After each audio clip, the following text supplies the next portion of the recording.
नागपूरच्या अनेक भागात सलग 5व्या दिवशीही संचारबंदी कायम आहे। काही भागातील संचारबंदी काही प्रमाणात शिथिल करण्यात आली आहे। नागपूरमध्ये सोमवारी झालेल्या हिंसाचार प्रकरणी अटकेत असलेल्या 51 आरोपींना न्यायालयाने 21 तारखेपर्यंत पोलीस कोठडी सुनावली होती। या आरोपींची पोलीस कोठडी आज संपली आहे, त्यामुळे या आरोपींना पुन्हा एकदा न्यायालयात हजर केलं जाण्याची शक्यता आहे। नागपूरमधल्या दंगलीचा मास्टरमाइंड फहीम खाननं 3 वर्षांपूर्वी सुद्धा अशीच जातीय दंगल पेटवण्याचा प्रयत्न केला होता, अशी माहिती समोर आली आहे। तेव्हा सुद्धा त्यानं तासाभरात हजारो लोक गोळा केले होते, पण पोलिसांनी त्यावेळी त्याचा हा प्रयत्न हाणून पाडला। तेव्हा फारशी कडक कारवाई न झाल्यामुळेच फहीमचं बळ वाटल्याचं बोललं जातंय।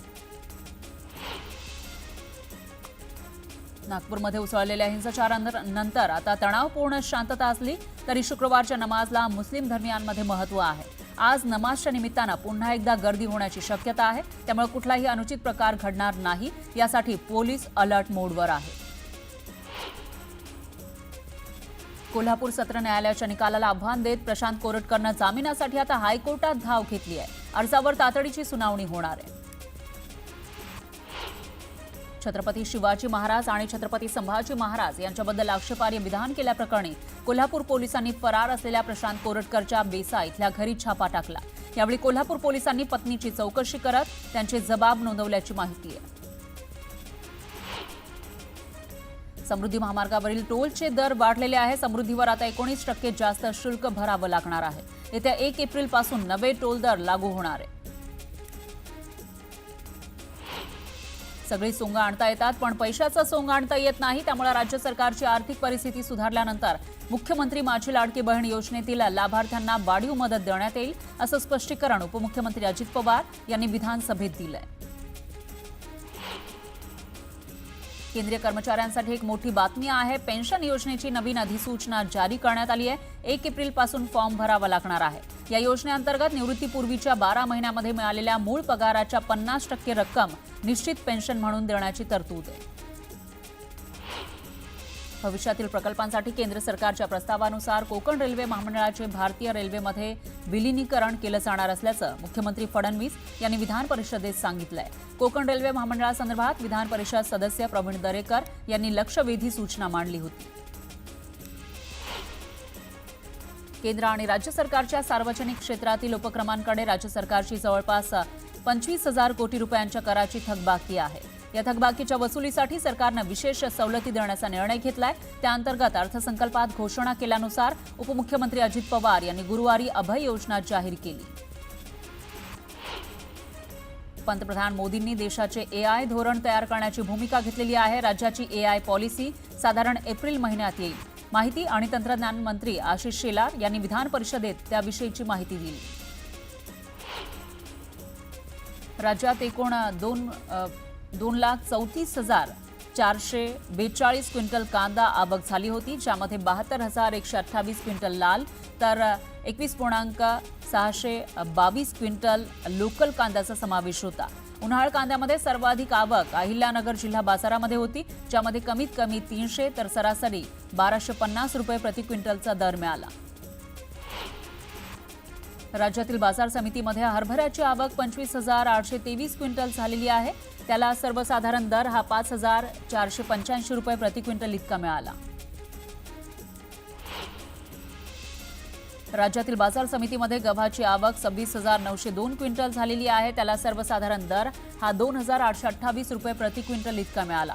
बाजारात हायब्रिड, बन्सी, लोकल, शरबती या जातीच्या गव्हाची आवक झाली। मुंबई बाजार समितीमध्ये लोकल जातीच्या गव्हाची सर्वाधिक आवक 7,697 क्विंटल झाली। धुळे जिल्ह्यामध्ये मार्च महिन्यातच तापमानाचा पारा वाढलाय, त्यामुळे मातीचे माठ बाजारात विक्रीसाठी दाखल झाले।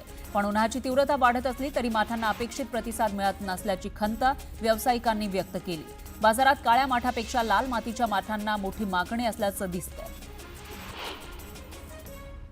रत्नागिरी जिल्ह्यातील आंजर्ले खाडी मच्छीमार बोटींना सुरक्षित खाडीसाठी ओळखलं जातं, मात्र याच खाडीमध्ये भंगार झालेल्या बोटी सुद्धा पडून आहेत। या बोटी अडसर ठरत असल्यानं त्या तात्काळ हटवण्याची मागणी मच्छीमार बांधवांनी केली आहे।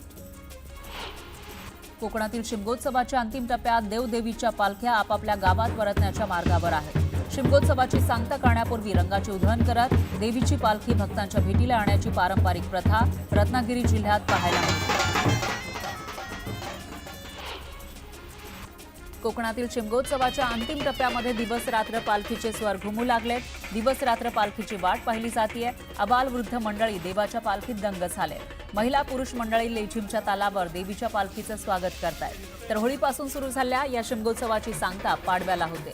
भक्तांमध्ये त्यामुळे आनंद पाहायला मिळतो. कराड नगर परिषदेच्या मुख्याधिकारीपदी बुलढाणा जिल्ह्यातील सिंदखेड राजा नगर परिषदेचे मुख्याधिकारी प्रशांत वटकर यांना पदोन्नती देण्यात आली आहे. तर कराडचे मुख्याधिकारी शंकर खंदारे यांना कार्यमुक्त केल्याचा आदेश राज्यपालांनी काढलाय. छत्रपती संभाजीनगर शहरामध्ये आधीच पाणी पुरवठ्यामध्ये अडचणी आहेत. 8व्या ते 10व्या दिवशी पाणी पुरवठा केला जातो. अशातच अनधिकृत नळ कनेक्शनमुळे पाणी कमी पडत आहे. त्यामुळे पालिकेच्या वतीनं शहर परिसरात विशेष पथकाद्वारे अनधिकृत कनेक्शन शोधून त्यावर कारवाई करण्याची मोहीम राबवली जाते. धाराशिवमध्ये ज्या कंपनीमध्ये काम केलं त्या कंपनीतील नोकरी गेल्यानंतर पैसे कमावण्यासाठी एका इंजिनियरनं चक्क कंपनीच्या मोबाईल टॉवरवरील डिव्हाइसची चोरी केली. स्थानिक गुन्हे शाखेच्या पथकानं या चोराला बीडमधून अटक केली. लोणावळ्यातील लोहगड किल्ल्याच्या पायथ्याशी झाडीमध्ये तरुणीचा मृत्यू झालाय. तिचा मृतदेह आढळल्याची माहिती आहे. ही तरुणी 18 मार्चला लोहगडला गेली होती, पण परतताना तिचा कुठलाही मागोवा लागला नसल्यानं ग्रामीण पोलिसांनी तिचा शोध घेतला आणि पोलिसांना तिचा मृतदेह एका झाडीमध्ये आढळला.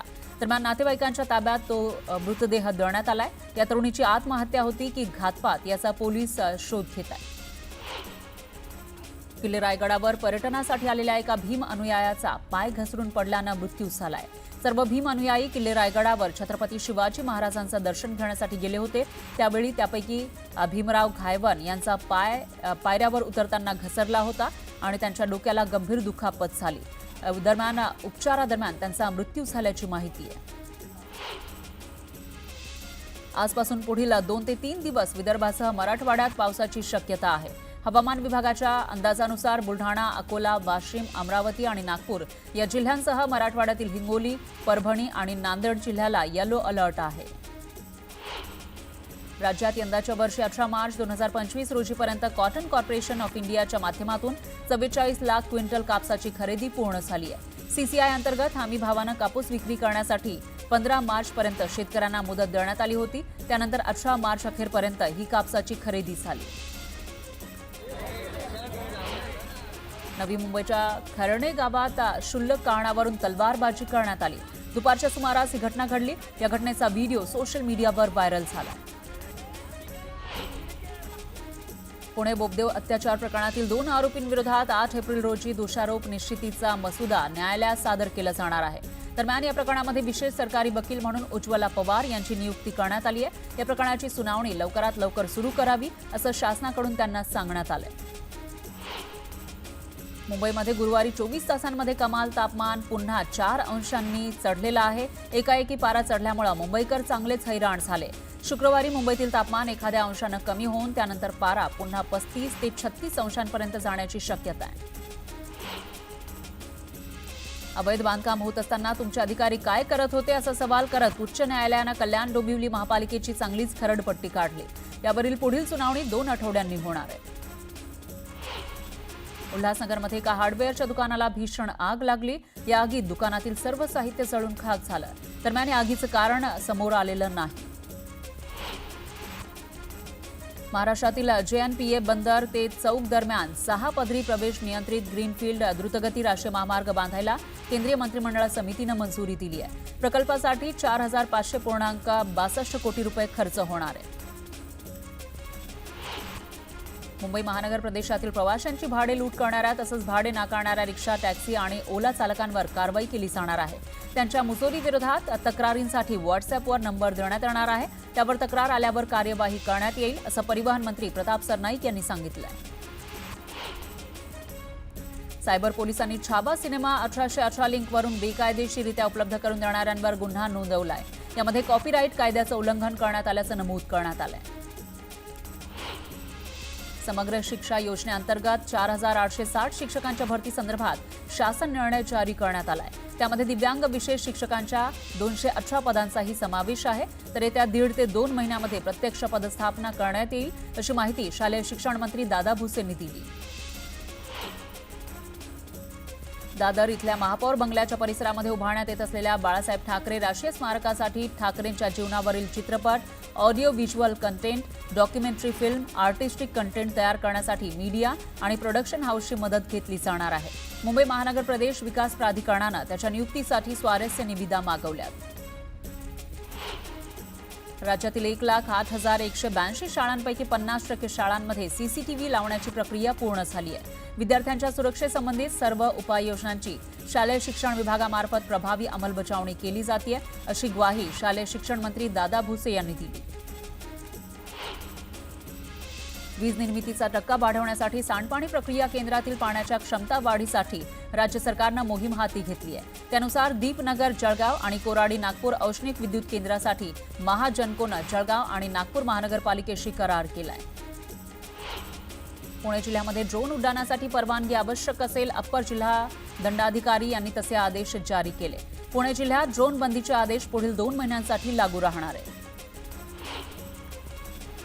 मुंबई उपनगरीय रेल्वेवरील महिला प्रवाशांसाठीच्या सुविधा आणि सुरक्षितता अद्ययावत करण्यासाठी पश्चिम रेल्वेनं नव्या उपाययोजनांची चाचपणी सुरू केली आहे. त्यासाठी महिलांना सद्यस्थितीमध्ये येणाऱ्या अडचणी आणि आव्हानं लक्षात घेऊन एक पुस्तिका तयार करण्यात आली आहे. या स्थानकातील स्वच्छतागृहात पॅनिक बटन कार्यान्वित करण्याची शिफारस आहे.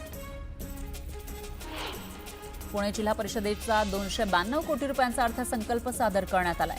जिल्हा परिषदेच्या यावर्षीच्या अर्थसंकल्पात 58 कोटी रुपयांची वाढ अपेक्षित आहे. थकीत पाणीपोटी मिळणाऱ्या रकमेमुळे अर्थसंकल्पात वाढ झाल्याची माहिती प्रशासनानं दिली आहे.